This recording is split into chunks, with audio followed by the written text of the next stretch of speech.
Well, actually, because of the unacceptable behavior of Mr. Wang Yokman, I have invited him to step out of the room. Now, because the legal advisor had certain responses to Mr. Wang's point just now, I would ask her to speak now. Thank you, Mr. Chairman.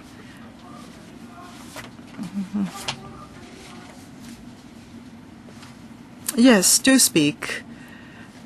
Well, concerning the judgment from the 4 courts, we have gone through that in detail from a professional point of view, and we have put the opinion into the paper. So this is something after very lengthy and detailed consideration. So this is a first point of clarification I would like to make. And also the legal advisor and the legal affairs have to be neutral and independent. Please do not interrupt. Let her finish. Please do respect the speaker.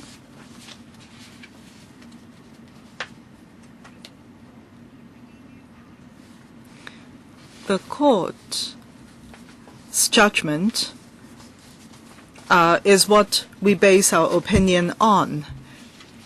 If there are any different opinions, I'd be very happy to discuss that after the meeting.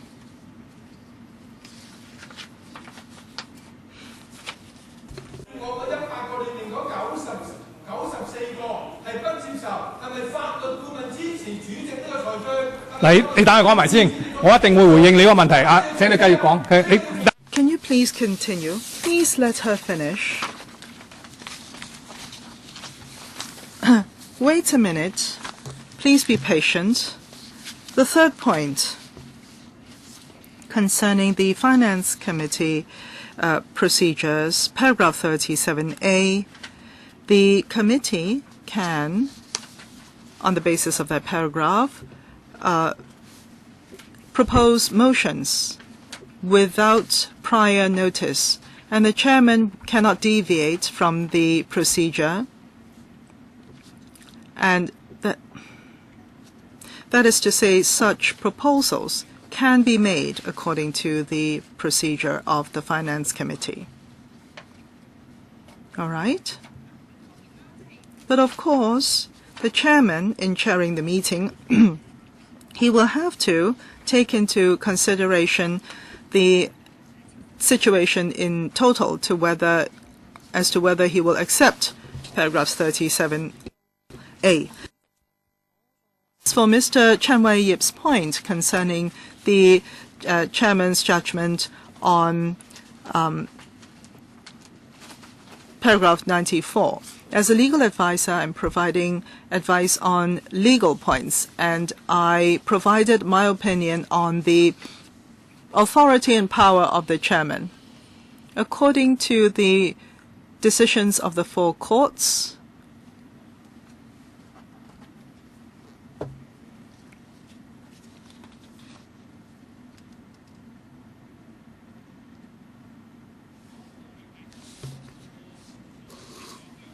what is fair or not, everybody will have different interpretations and benchmark. We cannot debate forever on this term. Mr. Chen Wei-yip, you are correct. Yes, the Secretariat will make clarifications right away. Secretariat? Yes, Mr. Chairman. I would want to emphasize as the Secretariat is to assist the Chairman in making the decision. And because we have a lot of where there are a lot of proposals on hand, we will follow the 2013-2014 instructions from the chairman to the Secretariat in making the decision. We follow the same procedure, and that is do the fundamental analysis, and that is to say, according to the different themes, we categorize the proposals. And we have been following that procedure all along. since then. And we will also explain to the chairman concerning the analysis, and the chairman will make a decision as to how he would want to deal with it. Another point of supplement, perhaps members would think that in looking at the proposals or the motions, we will consider whether the motion is worthy of being brought to the meeting or whether it is highly controversial. But in fact, in our analysis, we do not consider these aspects. We purely categorize the motions according to the different topics or themes, so that the chairman would know that there are a number of motions under a certain theme. I hope you understand that I am the seat of final decision. They have never acted without my decision. And do not blame them. A lot of people actually have to spend a lot of time and hours and energy looking through the thousands of motions or proposals you have. I think it is highly insulting for you to criticize them despite their efforts.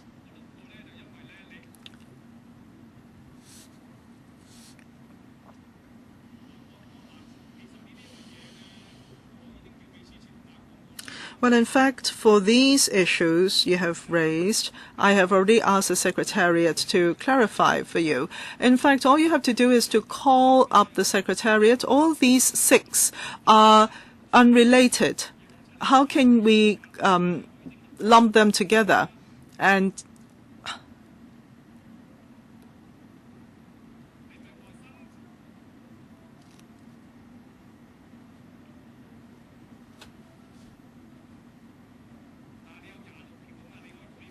but you have 26 of them. Yes, I will accept them. You just go through the salary points and the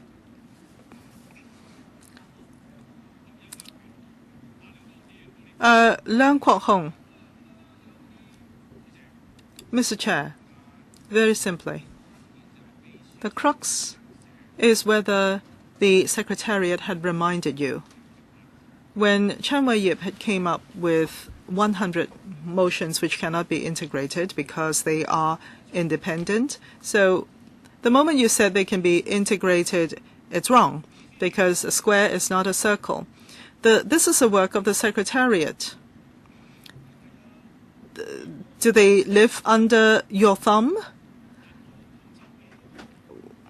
Human beings cannot be compared to beasts. That is the crux. The Secretariat dare not tell you that these cannot be consolidated, these 100 motions. That's the end of the story. I'm sure the Secretariat has a lot of wisdom. The reason why we've come to this debacle is because somebody had said, or they're living under somebody's thumb. And somebody is saying that this bureau had been on the agenda for some time and will have to pass because you've made a political judgment. Isn't that true? You did that judgment. Isn't that true? And the rest follow. But the financial budget, to maximize Hong Kong's benefit, we will have to have the funds. But the Innovation and Technology Bureau, would that have any grave significance, or if it is to be delayed for a couple of years? Answer me. Even if we are unforgivable, how can we compare with the budget? Before C.Y. Leung was born, the British came up with a budget.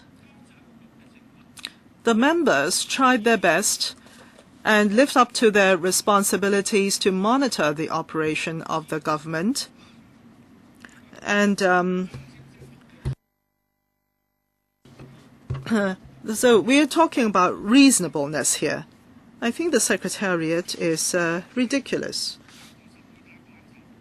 The 12 major areas after that's been formulated, they do not follow the 12 major areas.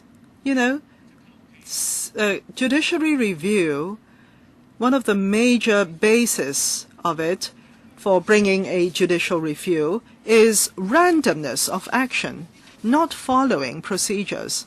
Well, I know, Chairman, you're suffering, but there was this old man who was riding on a bicycle, making rounds for box lunches, and he was suffering as well. He was a delivery man, and he was suffering as well. Let's cool down. Let me slowly explain. The legal advisor said that the discussion cannot continue because there may be a financial budget crisis. What is the financial crisis? Would Hong Kong people die off because of this? It doesn't happen. It doesn't exist logically. So using your logic, we already have a finish date, complete date by December. So there is an end to this. And with that, you are stripping us of the right to follow 37A, the procedure. And Jasper Zhang said that we will have to provide the information and the proposals early so that the procedures can be followed. Have you, the Secretariat, reminded Chair Mao-po, Jasper Zhang, this is your responsibility, you know, and this is the responsibility of the civil servants. Greg So speaks nonsense. You can leave any time, Mr. So, but we cannot. We are part of the core value of Hong Kong. We are expressing the core value of Hong Kong. This colonial rule or a system, whether it is reasonable or not, it cannot be changed because of certain political needs of certain parties. That logic cannot be changed. That is the core of the crux of the issue. So it is the University of Hong Kong's controversy. It is not about Professor Chan, whether he's qualified or not. Now, I'm not as educated as you are, but even so, I understand. And that is, something cannot be changed, which is the government officers, where they are unreasonable and acting randomly, that is taking away an integral part of the political system. How can you complain that I am lecturing you? Because you have been acting wrongfully. Well, I have set a time which is 11 o'clock in the evening today. And as Mr. Wong Yuk-man had proposed, I will add another 30 motions. And Mr. Chan, I ask that you choose 24 out of your 60. And would you please give us the Secretariat, the motions as soon as possible? Because we have to follow the procedure. If you do not hand those in time, same for Mr. Chan, 26 motions, if you will select, and hopefully we will follow the procedures. Next, Wong Kwok Hing, 3 minutes.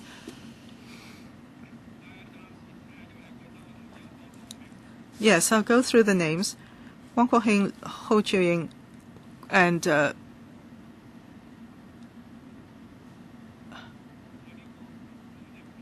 perhaps the Secretariat can go through the list instead. The Secretariat. Perhaps there was some confusion or misunderstanding just now. The chairman understands that there are different opinions as to how the chairman handles procedure 37A. And so the members who spoke concerning this. But for the other members, we thought that those members were also speaking on this agenda item. That could have been a misunderstanding. If that is a misunderstanding, I apologize. Can we reset? And let me read out Ho Chun-yan, Leung Yiu-chung, after Wong Kwok-hing. Anybody else, please raise your hand.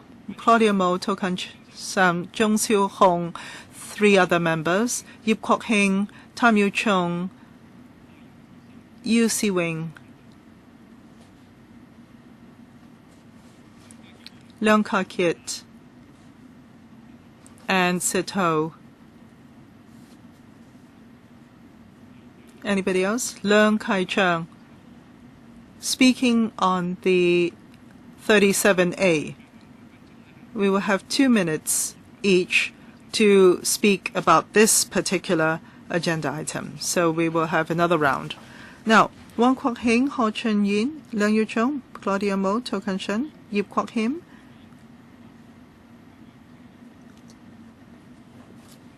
To Kan-shen, Yip Kwok-him, Yu Si-wing, Yip Kwok-hing, Tam Yu-chung, Yu Si-wing, Leung Ka-kit, Sit Ho, Leung Kai-cheng. Did I omit anyone? No. Okay. Mr. Wong Kwok-hing. Yes, your name was mentioned. You're on after Leung Yiu-chung. Wong Kwok-hing, please. 3 minutes. Claudia Mo, you are mentioned. Your name's been mentioned. Be assured. Mr. Wong Kwok-hing. Thank you, Mr. Chair. Mr. Chair, concerning your decision, I am in full support. I think the chairman's decision is reasonable and it is legal and fair. And for the filibustering members in the they have been just now, they have been very violent and they have been threatening you. I think in paragraph 5 of the paper, the Legal Services Division already provided a very clear piece of advice. I think we should read it out for the benefit of the public because the public may not be able to read the last paragraph of this paper. The last paragraph's heading reads, Power to set limits.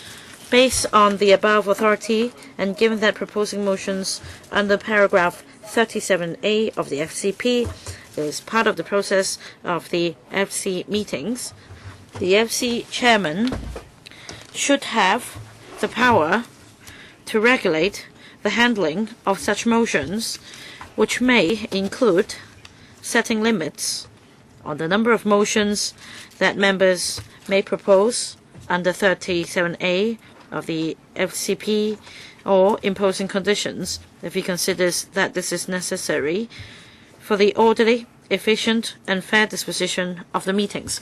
設定限制或施加條件。呢一段 So very clearly, this concluding paragraph defines clearly the powers to be exercised by chairman of the FC.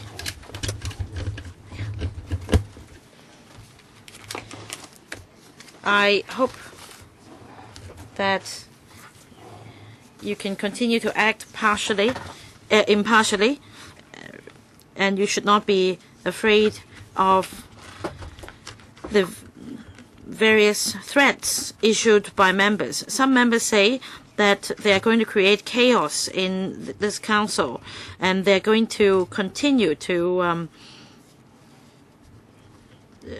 fight this battle, and they will destroy all the nameplates. We are under the scrutiny of the public. If there are members here who blatantly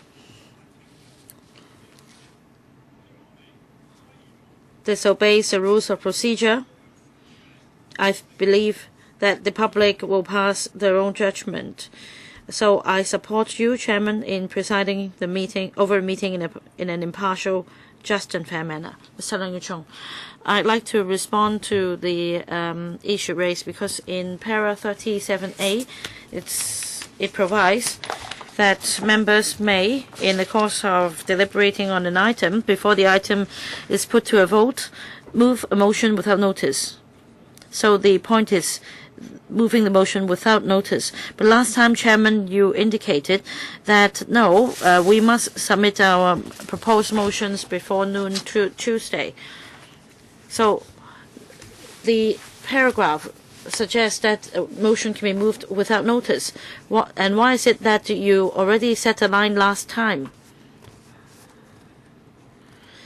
Instead of preparing our motions to be tabled just before the meeting. So you should explain to us. And also, Chairman, you mentioned in your election manifesto that you would be impartial in handling agenda items and presiding over meetings. But just now, according to what you said, I don't think you are being impartial. You said that if we continue to drag on till Christmas, then we are not doing justice to the IT sector. Now, Chairman, in a moment we are going to vote on the funding application for the setting up of the IT Bureau. But why is it that you make known to people your stance that the proposal should be passed? Because at this stage we don't know whether it will be passed or not. And you already assume that or presume that the proposal should be passed and that it should be passed as quickly as possible. I mean, it's fine if you were not the chairman of the FC and you make such remarks, but if you are chairman of the FC, then you're already biased. You are not impartial.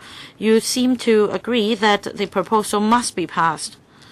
And if that is the case, how can you continue to handle the item in an impartial manner?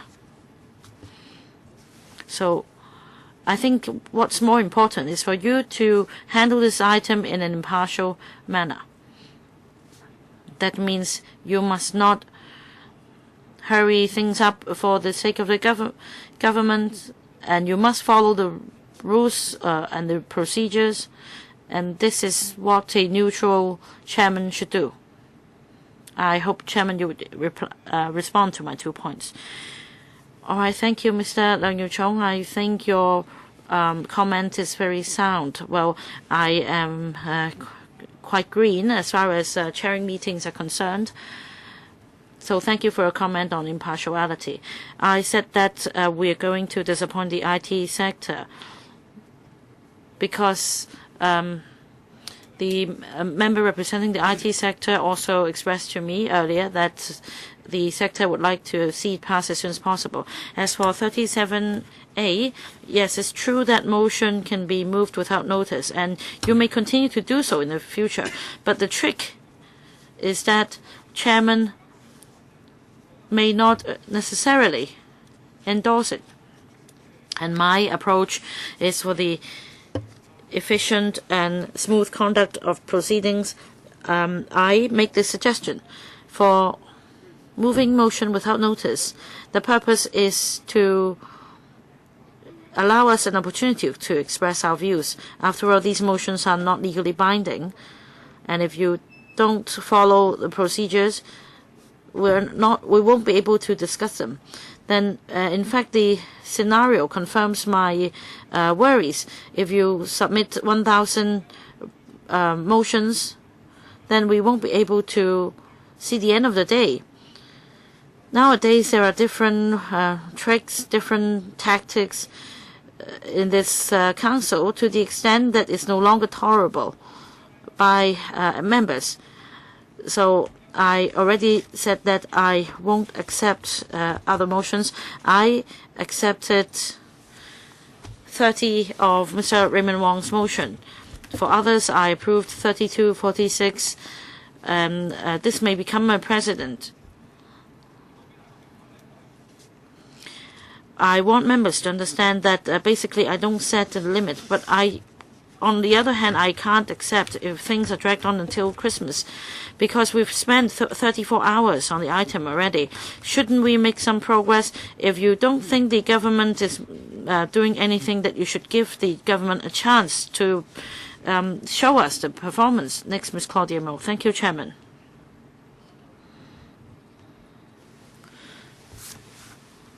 Well, unfortunately, initially, when you took over as chair of the FC, you had a good attitude and other members commended you.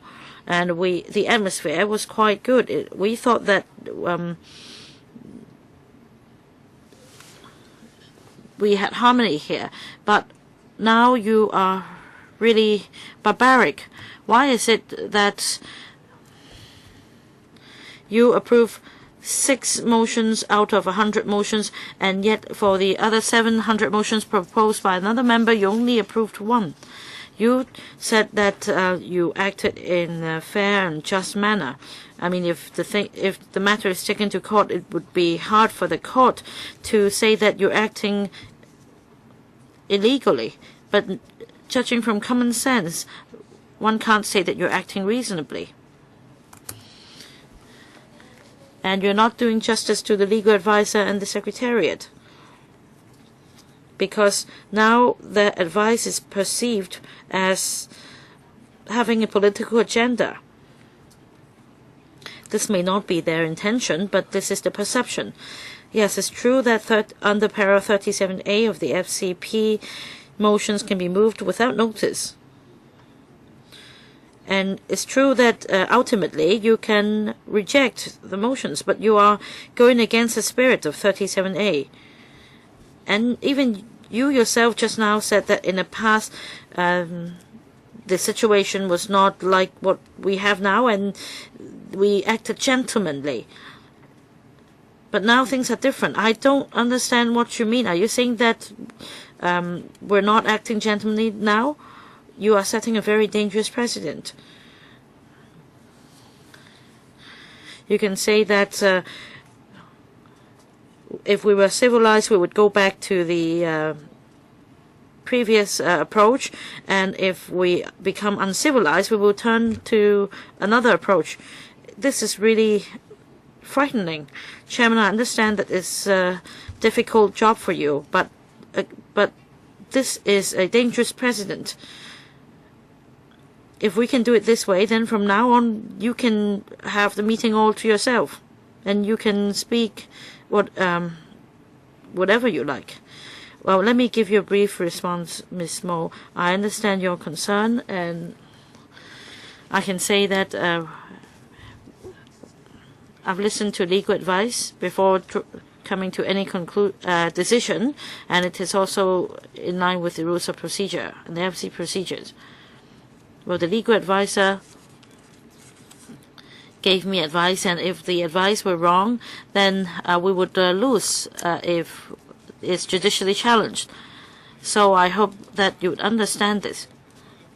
Well, you talked about my performance in the beginning. Well, anyway, when you commended me, I didn't smile at all, because I understand very well that you would soon come to the criticism part. Well, I need to criticize you, Chairman. You say that we're not doing justice to Hong Kong people, but no, you are not doing justice to C.Y. Leung. You're not toting up to him, and that's your worry. Now, 700 motions down to not even 1. I want to clarify that. I work by certain principles. I didn't do it arbitrarily. Mr. James Toh.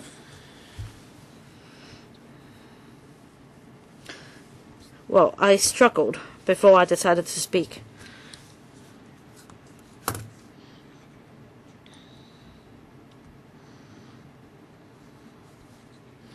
I need to suppress my anger and my despair, or else I don't know what I'm going to do. Chairman, I represent the legal sector. I mean, I'm from the legal sector, so I paid attention to the legal advice's advice and your decision and your approach to motions proposed without notice by members. I considered very carefully.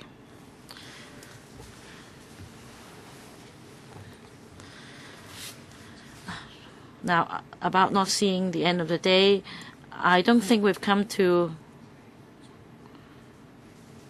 the stage when we really will see no end to the meeting. At least you're not showing Hong Kong people that. What you need to do as chairman is to follow the FCP. That is to say, under 37A, as long as the motion observes the FC procedures, then the motion can be moved without notice. And if you say that limits can be set as advised by the legal advisor in para 5 for the sake of orderly, fair and proper conduct of proceedings, because you're seeing no end to the meeting, then when there are 1,000 motions which are repetitive, then of course you won't approve those 1,000 motions. So let's imagine if I submitted 1,000 motions for your approval, you would say that yes, it can be moved without notice, but you, along with the legal advisor, would scrutinize my motions.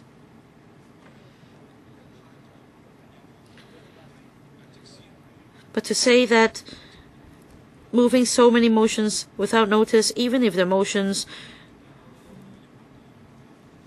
follow the rules of procedure, it can't do. And then after approving some of the motions, you then submit 5,000 further motions for approval.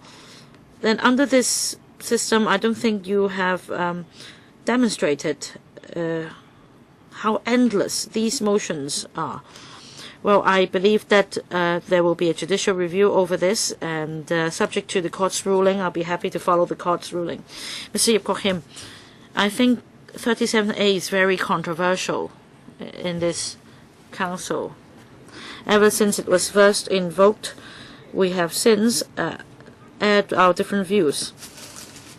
And Mr. James Toh just now made his comment. And I read 37A.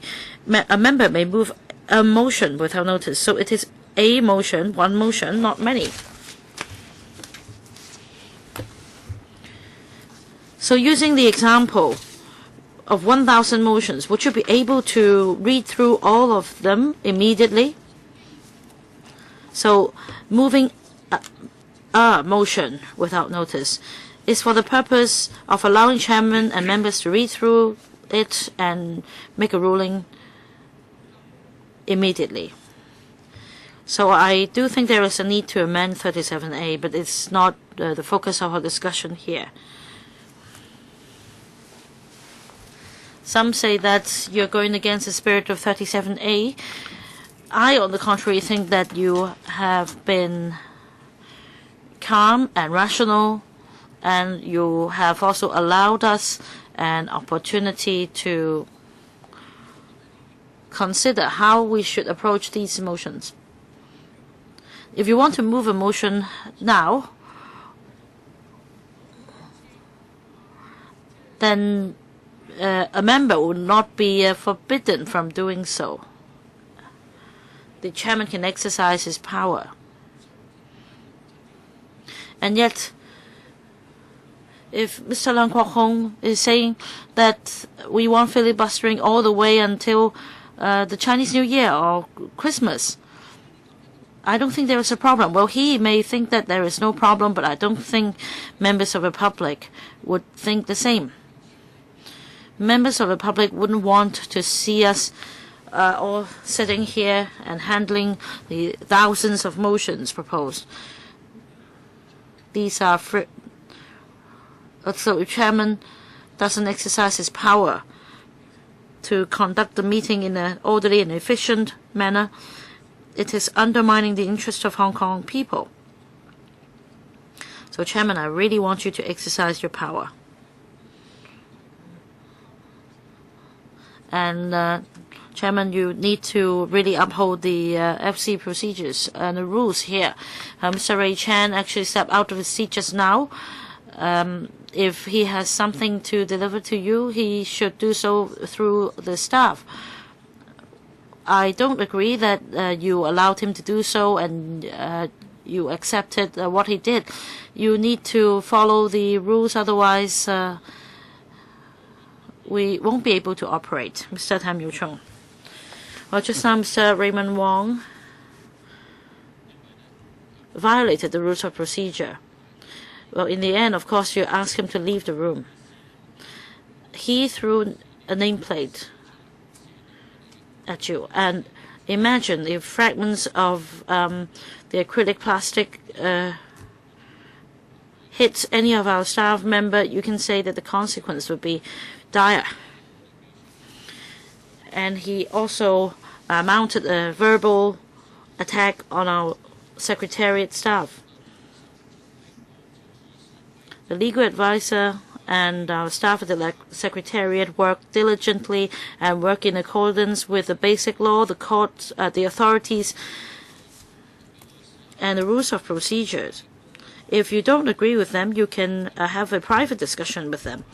But to attack them in the open, to say that they're serving CY Leung, I don't think this is appropriate. This will undermine the credibility of our Secretariat. How can the Secretariat continue to serve the Council? Well, some things may not be to your liking, but you should not attack the Secretariat in the open. I want to make it clear. Chairman, you understand that handling 37TA is very sensitive.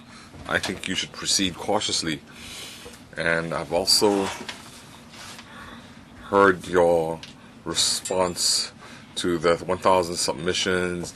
You have conducted analysis and provided recommendations. This is very reasonable.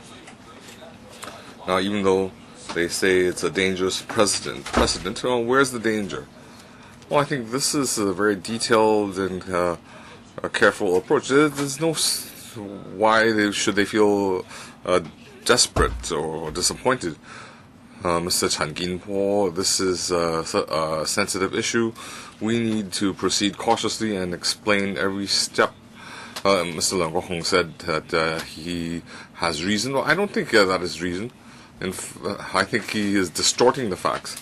He's saying you can't compare the square to the circle. Well, the chairman, you're not comparing. You just want to consolidate the square. The square can be inscribed inside the circle, and the circle can also be prescribed by the square. So what I hear is Mr. Leung Kok-hong. He has consolidated his motions. It is feasible. It's just a matter of whether he's willing to do so. Well, first of all,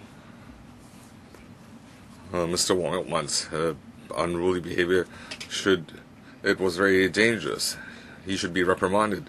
Mr. Tam Yu Chung had said if the shards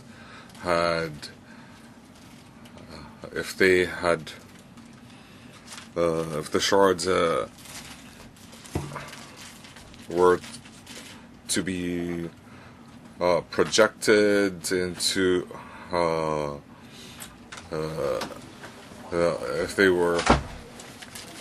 it could harm our staff and personnel, and it's also setting a bad example for children. I hope that to Mr. Wong Yot-man. I hope that he never ever endangers himself and other people. Well, for the losses incurred, I would ask the Secretariat to tally the costs because he has caused physical damage. If he had scratched the table, he should compensate. and he should. I think the chairman's handling of the affair was very reasonable and rational.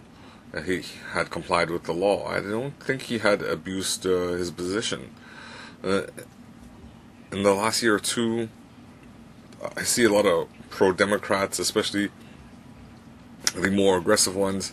They abuse the rules of procedure. Why do I say that? Because the chairman is complying with the rules of procedure, the finance committee procedure. He's conducting the proceedings in an orderly and rational manner. Why should the chairman be criticized? Are we an unjust society? And they even abuse the Secretariat. Why should you question their motives? They are threatening the staff. Chairman, when you think about it, what are the consequences of such a behavior? When you have an opportunity to become chairman, how would you feel if people abused your secretarial staff? So, as a legislator, they should not abuse the rules of procedure. They should not abuse their position.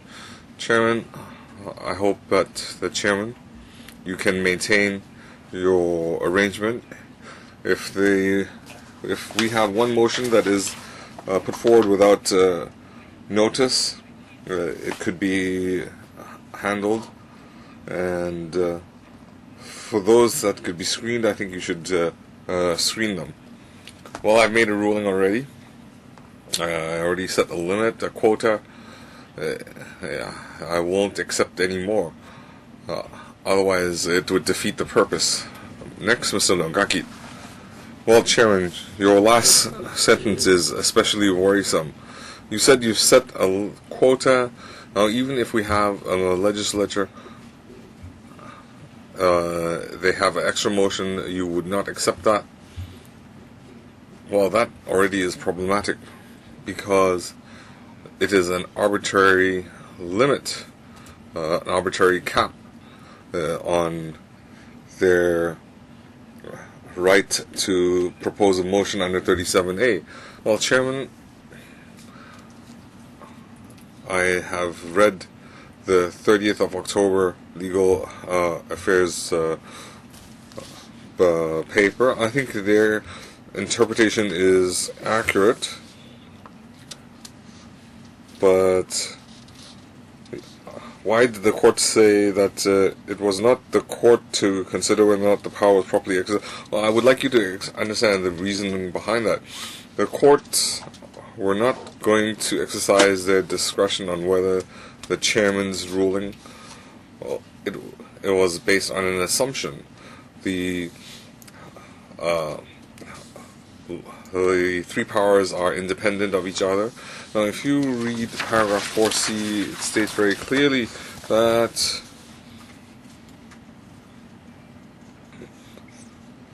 the court of first instance held that in presiding over meetings, the president did not simply sit at his seat listening to the speeches of the legislators, but had the constitutional function and power to exercise proper control over the process to ensure that orderly, fair, and proper conduct of business in the Legislative Council was not derailed.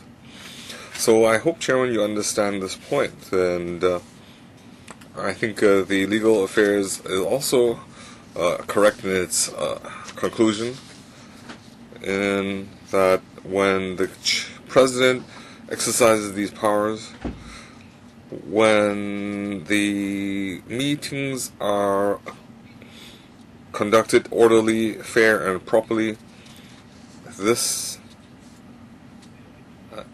is also what I mentioned in my letter on the 27th of October. But if you look at the submissions, Mr. Wong Yokman had submitted 700 motions. You had ruled that not one was even proper, and then he submitted another 30. You did not explain where the problem was with the 700 yet. That's arbitrary.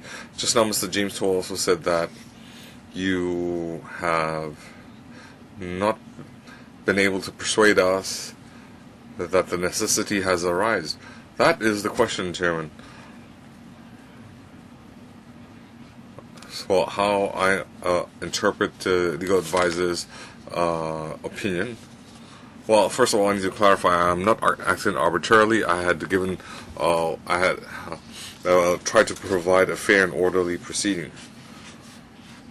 Sid Ho, well, Chairman has the responsibility to ensure the meetings are orderly, fair, and proper. But we do have a goal in these meetings. We don't want to go through the motions, vote, and then whatever the government proposes, they can get funding. That's not the intention of the legislature. The intention of the legislature is to monitor the government, and during the process of monitoring, there will be lots of questions, opinions, and these opinions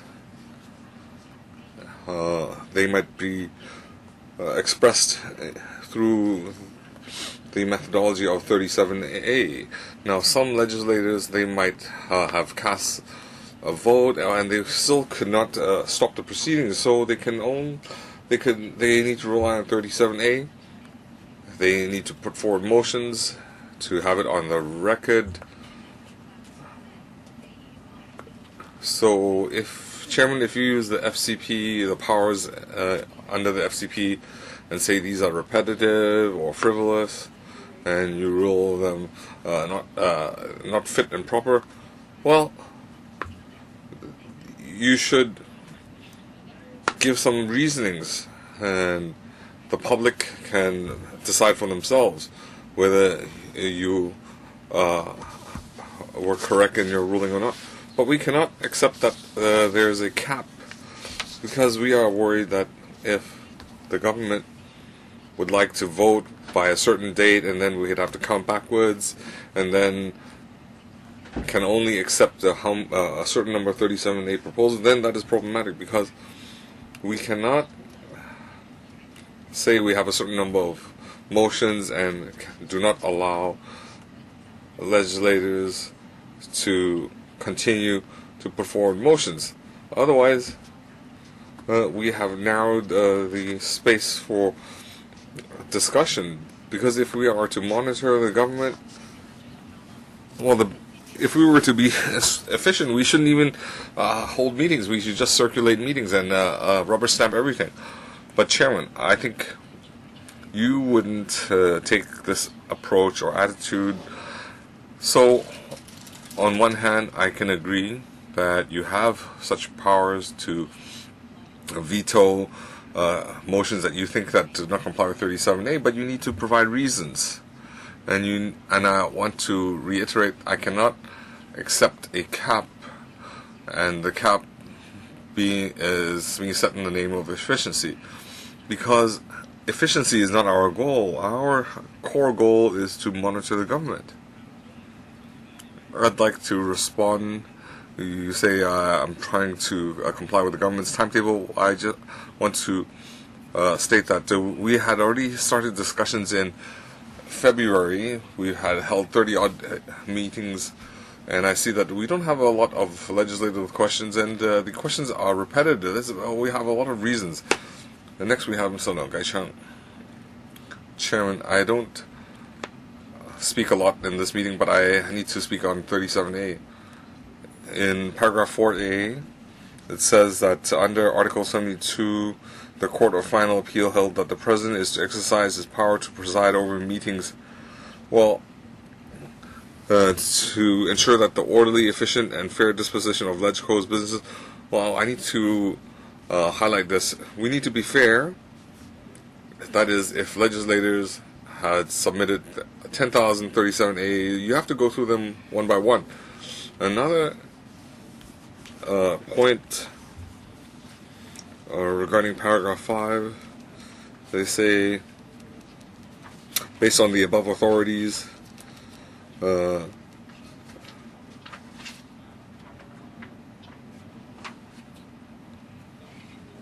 it says that under paragraph 37A of the FCP on imposing additions, if you consider that this is necessary for the orderly, efficient, and fair disposition of the meetings. Well, I don't see why there is such a conclusion, because if you look at the HCAL 2014, Mr. Wang Yopman and Wang Seng and Zhao Mizheng's case, and in paragraph 63 it says that the FC chairman, it states what the chairman's powers are. The paragraph 63 says, process of the FCC meetings under the FCP, including a power to set limits to and to terminate a debate. so that sets a limit and they can terminate a debate. But 37A does not directly set a limit on numbers. Now, Chairman, regarding each 37A, you can review each of them. For example, if they're repetitive, or if they have the same theme but have just changed the place and so on, you have the right to consolidate. We have a precedent there, but in the ruling, it does not state that, and it is not convincing. For example, in Mr. Liang Guohong's ruling, it says that I think that you have, while meetings take time, he says it's not related to Finance Committee ambit, but you do not say why. You do not state the reasons and procedure. Well, you should say that if it's just a matter of combination, you have just changed the venue, then Mr. Liang Gaizheng, I know you're a solicitor, I respect your views, but the different lawyers will have different interpretation. I've taken note of your interpretation, Mr. Liang Jihong.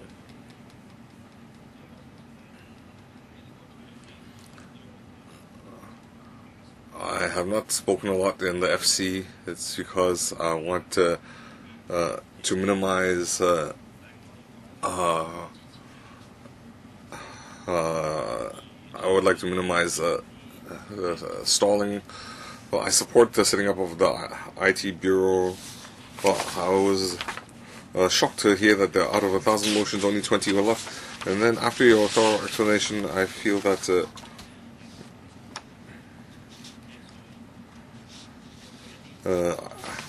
I think you were within your bounds in dealing with lengthy motions. I think that's reasonable. Well, we need to contemplate and analyze.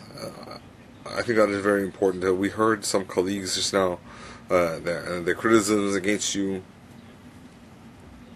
Well, I think some of that was farcical. Of course, we can act within the bounds of the SCP. We can utilize the different rules.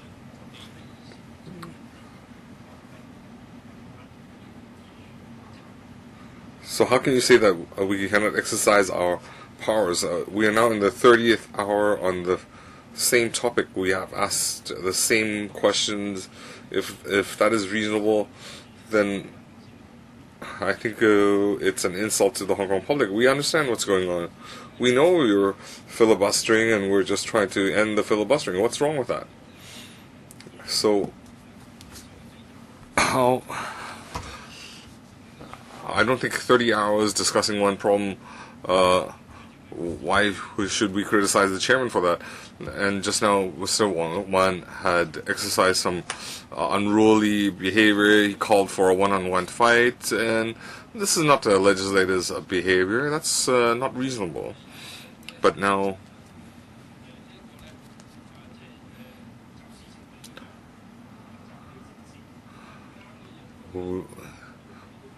so I'm disappointed when people take many wrongs and make it a right.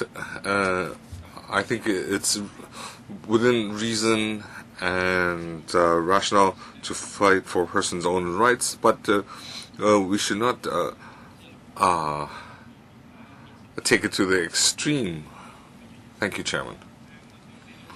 I'd also like to take the opportunity because there are some people saying that 1,000-odd motions were going to count to 20. Well, we were about to deal with 133 motions, but 133 would take more than 3 hours. But are they in line with our past practice? Ms. Emily Lau?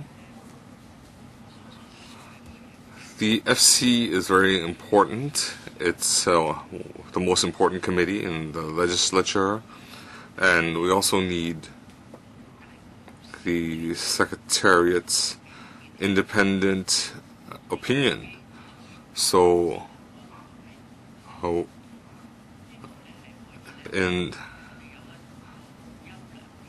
we would like to see a professional, independent, objective secretariat, and they could provide professional advice to any and every political party.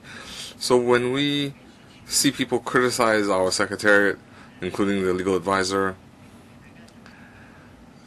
this is regrettable. But I believe the secretariat, they can hear what the legislators have been saying. So, Chairman, in the future, you should take the initiative. The Secretariat can provide you with a legal opinion. The legal advisor will provide legal opinion. But for other issues, you should state it's your own opinion. You should not make it seem like it's the Secretariat's decision. Some legislators might support, or are against certain views, and we don't want the Secretariat to take the blame. If you were to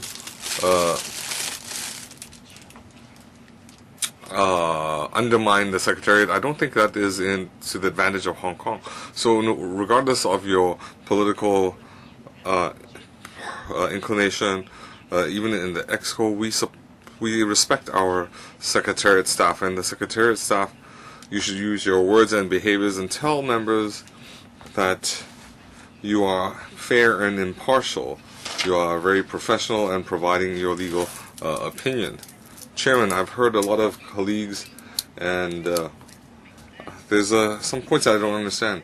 Why the legal advisor in the last paragraph, the last sentence, why they said that after reading the court rulings, the FC chairman under 37A, a lot of people want to amend that but have not been able to do so.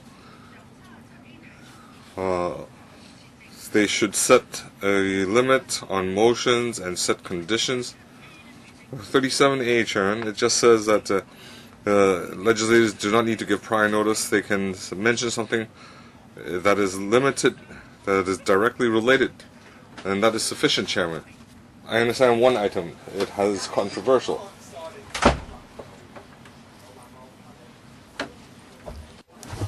Very good.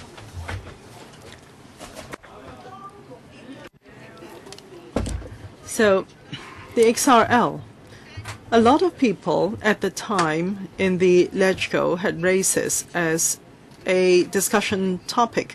And what did the Secretary told us at the time?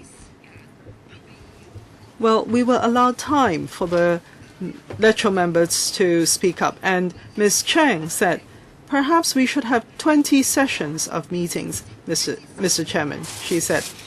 And each session is 2 hours. I was shocked. Now, this is exactly what the court was saying. This is political.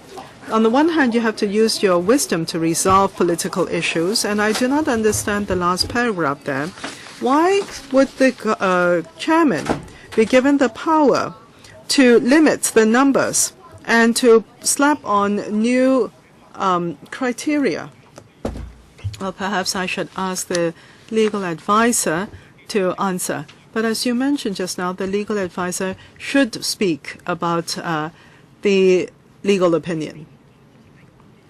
Yes, paragraph 5 there, the conclusion is based on certain assumptions, and this is spelled out in paragraph 5, and that is if the chairman feels that this would make the meetings orderly, efficient, and fair, then he can, on the basis of 37A, set criteria and also set limits on the number of motions that members may propose. Now, as for the court ruling, the Financial Committee chair actually stopped processing of all 37A motions. Rather than to set a limit, he basically refused to process any 37A motions. So the court was of the opinion that in ceasing discussions, the chairman had that authority, that is in order to make the meeting orderly, efficient, and fair. Now the crux is what is fair, as we have mentioned, or members had mentioned just now. What is fair is up for interpretations. Well, different people may have different opinions, and it may be a matter of degree, and a matter of degree is beyond the law in resolution. And the chairman will have to consider the situation at the time and then make a judgment or decision. Mr. Ho?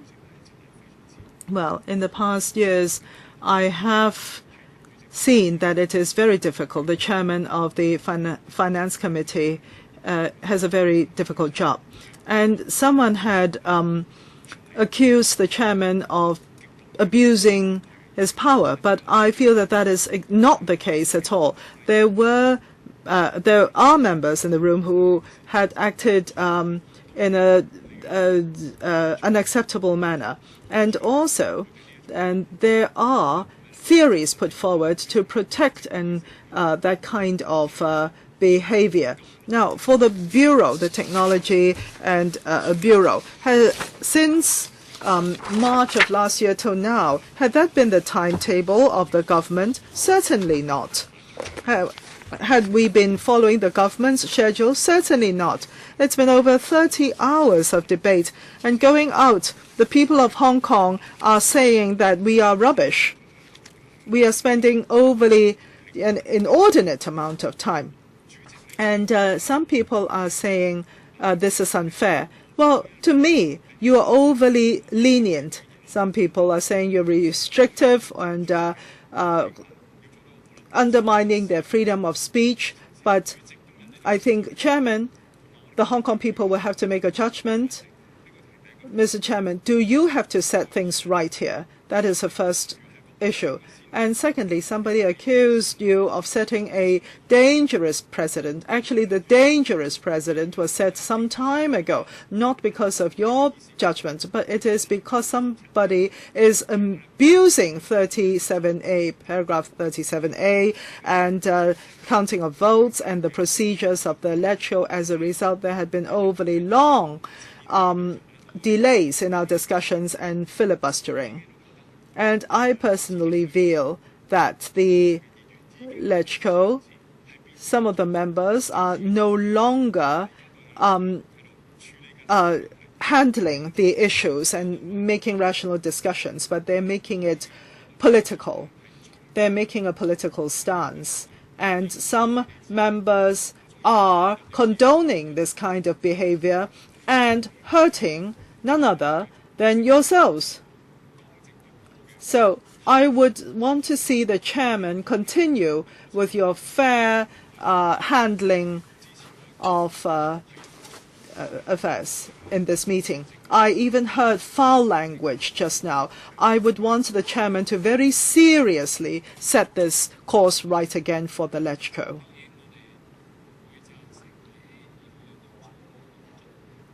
Dr. Chiang, of course we would not condone violence or foul language in the LegCo. We do not want to condone that. But on the other hand, we do not want to see anybody condoning the behavior of those in power and the government. This kind of condoning is the most destructive. Today, we are discussing how you dispense or how you exercise your power, Mr. Chairman. This Finance Committee is a gatekeeper for the people of Hong Kong to monitor the government's spending of public money. We should be closely monitoring and considering every item. If all the motions that have been raised are repetitive and meaningless, there are procedures to safeguard against that. However, according to paragraph 37A of the procedures of the Finance Committee, it is true that the prior notice is not necessary to raise motions by members for discussion at the meeting. With this kind of procedures, for us members to propose reasonable motions, as long as they're not repetitive and meaningless, then one should accept them.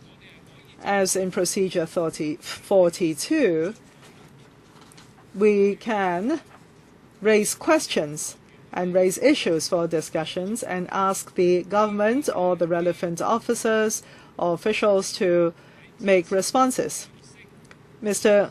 Ng Leung Sing, the previous chairman of the Finance Committee, had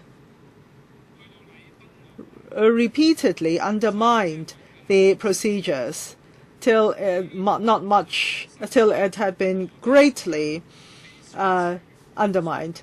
And now I see that the Secretariat is giving us the opinion that the chairman can, according to 37A, put on extra criteria, and set limits on the number of motions. Now, this is setting a very bad precedent. And I do not think the decision of the chairman made today is fair. I still have a lot of social effects from the setting up of the Technology Bureau, its impact on the quality of life and of the Hong Kong people, and labor and other issues that I have not had the time to raise yet. I would like to put this on record. I've heard a lot of colleagues speaking, Mr. Chairman. I basically have a few points to make, and I feel compelled to make them. First of all, I have not heard anybody saying that in chairing this meeting or in handling 37A that it is illegal. Claudia Mo, in particular, among other colleagues, had said that your handling had been legal, but there are certain procedures which do not meet with their approval. Mr. Alan Leung Kah-kit had said the same. You are, Mr. Chairman, exercising your power as prescribed by the procedures of the Finance Committee. Now, I agree with some of the points made just now. For this 1,133 motions put forward,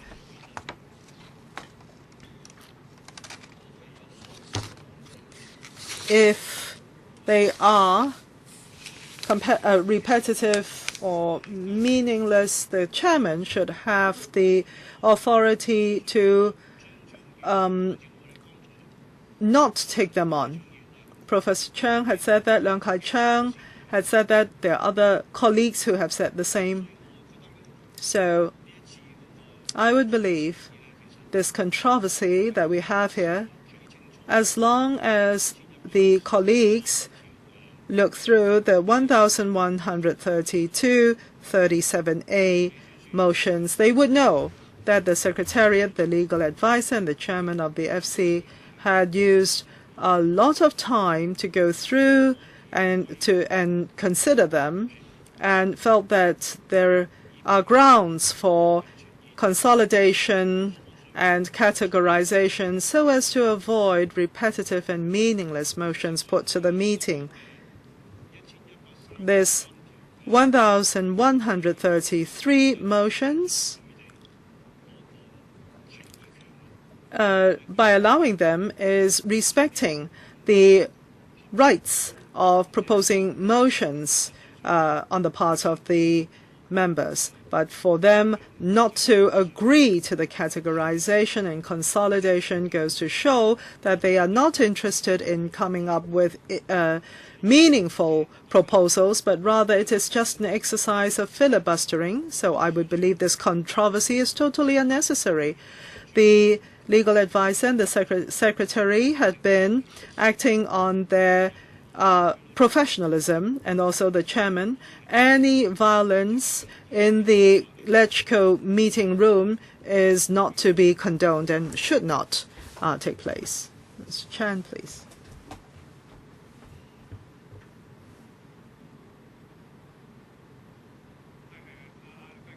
Mr. Alan Leung Kak-kit,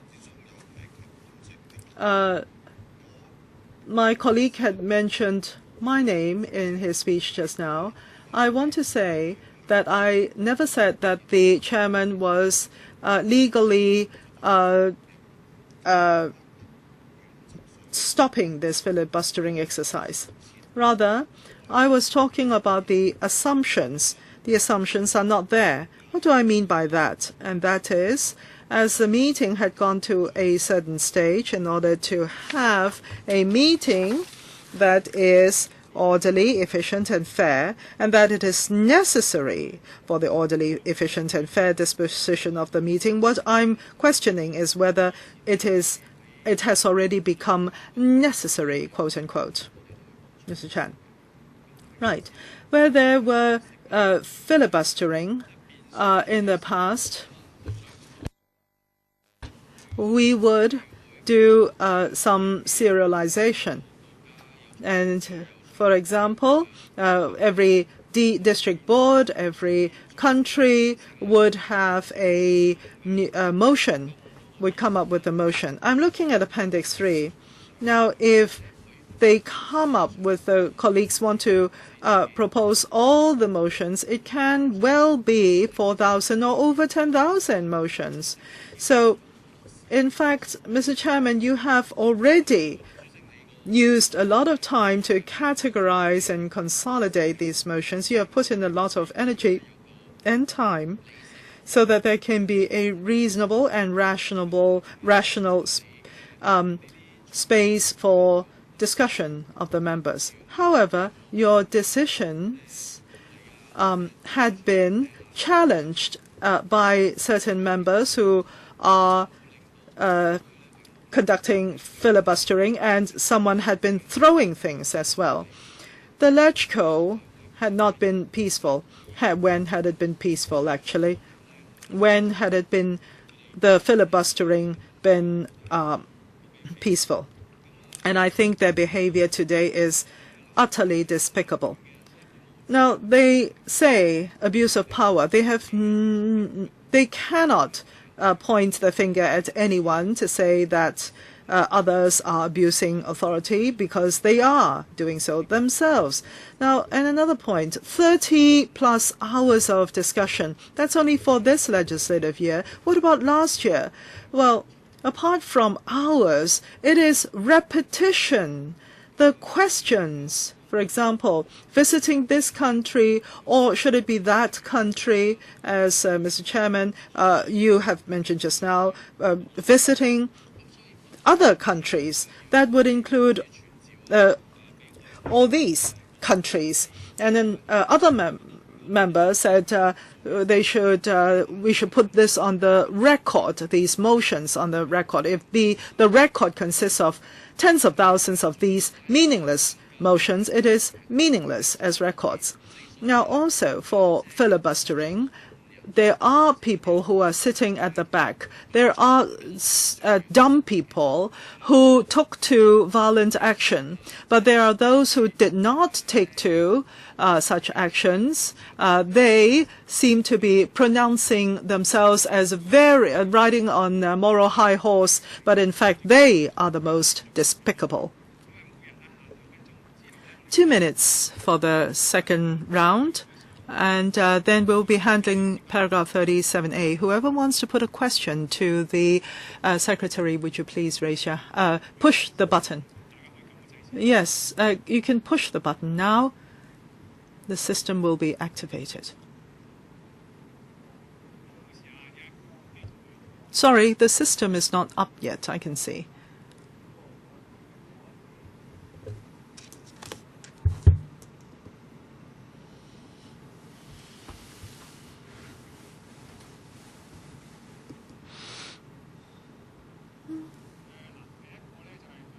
Learn car kit, Alan. Not present in the room. All right. Chen Wei-Yip next. 2 minutes. Mr. Chairman, I still have to refer to the behavior of the Secretariat and the legal advisor. All through the years of my service, I have never questioned their independence. But I would say that their views had been twisted, distorted. The legal advisor had been talking about the rulings of the 4 courts, and they have not been commenting on the 100 motions that I have put forward and the chairman's handling of them, rejecting 94 of them and leaving 6 behind. So is this in keeping with the principle of fairness and for orderly, efficient and fair disposition of the meetings?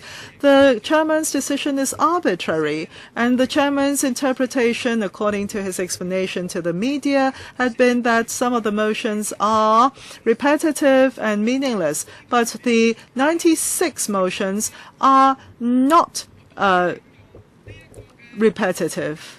I have time and again raised this request. The secretary must have a PhD degree, and these are unrelated and they're not repetitive. Can you please yes, the paper is very neutral, very independent, but for the 4 judgments, the court decisions and judgments, versus the interpretation of the chairman, they are very diverse. The legal advisor seems to be saying that the court ruling is the same as the decision of the chairman, that is in rejecting 96 of my motions. That would be distorting things. It is totally unprofessional to say that.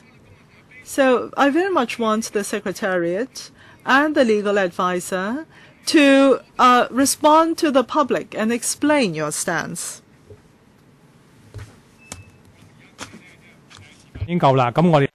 All right, time is up, so please come back at 5:10. We'll start the second session.